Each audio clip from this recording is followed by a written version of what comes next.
اوعى تفتكر ان المدام بتمثل لما تلاقيها طول الوقت بتشتكي ان بتصحى من النوم مرهقه وتعبانه، مهما نامت، مهما حست ان هي خدت كفايتها من النوم برضه ما نامتش، عندها اجهاد في الجسم كله، خاصه في الجزء اللي فوق، دراعاتها مش قادره تشيلها، عندها وجع في المفاصل اللي فوق سواء المفاصل الكبيره او المفاصل الصغيره، على طول حاسه ان هي مش مركزه، على طول حاسه ان هي مكتئبه، مش عايزه تتكلم مع حد، بتتعصب من اقل حاجه، ما تقولش ايه اللي غيرها، ده ممكن يكون عندها فايبروميالجيا. الفايبروميالجيا ودي واحده من الامراض اللي لحد اللحظه دي طريقه تشخيصها مش سهله. فانا جاي اقول لحضرتك بشكل علمي ومبسط الحقائق اللي حوالين الفايبروميالجيا بعيدا عن الترند وكلام السوشيال ميديا. خلينا نعرف ان الفايبروميالجيا بيأثر على حوالي 5% من الناس، من 3 ل 5% من البوبيوليشن او من الناس. 90% من الحالات تكون مع السيدات، ممكن تحصل عند الرجاله، ممكن تحصل عند الرجاله بس مش مشهور، يعني قصاد كل 9 أو 10 سيدات ممكن راجل يعاني من اعراض الفايبروميالجيا، يعني الحاله دي في الاصل بتيجي اصلا مع السيدات. فانه مرحله عمريه عاده ما بين ال 30 لل 50، بعد ال 50 بتبقى حاجه ثانيه خالص وبتبقى دايما مرتبطه بحاجات ثانيه مناعيه، انما ما بين ال 30 لل 50 الفتره الريبرودكتيف، سواء فتره ريبرودكتيف على المستوى بتاع الخصوبه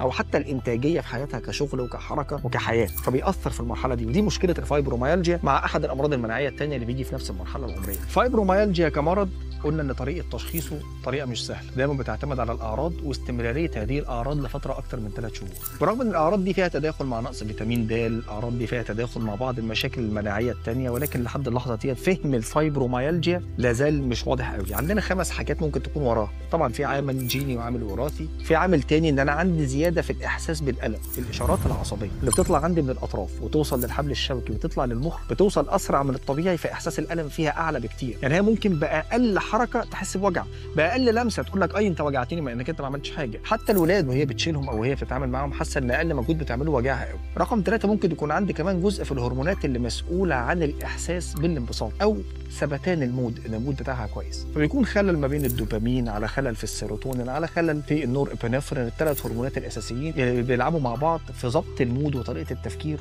والنظر للحياه والنظر للناس. كمان في جزء تاني وده في غايه الاهميه، الاستريسورز. ست الكل دي كمان لو بتشتغل وعندها ضغوط كبيره جدا في شغلها، مع ضغوط البيت، مع ضغوط الاكل، مع ضغوط الشغل، كل ده مع سوء التغذيه والطريقه الغلط اللي بناكل بيها قد تكون احد العوامل المهمه جدا لحدوث الفايبروميالجيا. فعندنا عوامل هي بتلعب مع بعضها، منها جزء ليه علاقه بالاسترس والضغوط اللي موجوده عندنا، وبرده ده جزء مهم ممكن يرجعنا ان احنا كتو بارتنرز محتاجين نتكلم مع بعض ونفهم بعض ونقلل الضغوط على بعض، غير طبعا ضغوط الحياه. استمرار الاعراض دي اكتر من 3 شهور بدون ما تتحسن خلاص بيكون غالبا دي النظره الرئيسيه لفكره ان ممكن تكون الحاله دي فايبروميالجيا. تعالوا ندخل بقى نشوف احنا نعمل ايه مع الحاله بتاعت الفايبروميالجيا. علاجيا طريقه العلاج بتاعتها بتعتمد على استخدام بعض الادويه اللي قد تبدو ان هي مضاده للاكتئاب، ولكن هي هتضرب عصفورين بحجر او كذا عصفور بحجر واحد. الجانب الثاني الادويه ديت بيكون لها دور كبير قوي في تقليل نقل الاشارات العصبيه اللي رايحه من الحبل الشوكي للمخ، وبالتالي احساس الوجع والاجهاد والشكشكه واللي باقل حاجه بتقول يبدا يقل عندها، فتحس ان يومها راجع تاني للوضع الطبيعي. لما نيجي ناحيه التغذيه